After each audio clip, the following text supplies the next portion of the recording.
nappe de capture de pression peut avoir un intérêt particulier pour déceler des glissés que l'on n'arrive pas nécessairement à percevoir au niveau de l'assise. Par exemple, donc je suis assis, voilà, nous avons ischion droit et ischion gauche. Nous allons utiliser les points de repère que nous avons ici, hop, point, et je vais mettre un point précisément sur l'ischion droit et l'ischion gauche. Nous avons les valeurs de pression sur chaque ischion et notamment donc, leur position. Et ce qui fait que si je rétroverse, on voit très bien que les ischions se promènent. J'antéverse, les ischions ne vont pas beaucoup plus loin, par contre je rétroverse et on voit que les ischions ont changé de place.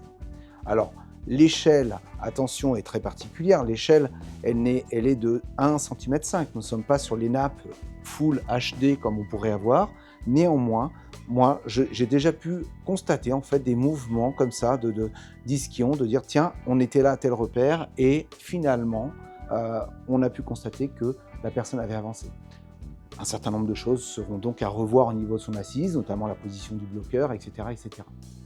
Mais la nappe de pression, par exemple, voilà une autre fonction de ce type de matériel, donc de déceler, de voir des mouvements d'ischion. Par exemple, si je pars un peu sur le côté, si je fais un mouvement sur le côté là, on voit que l'ischion maintenant est décalé. Ici, hop, il est plus à ce niveau-là maintenant.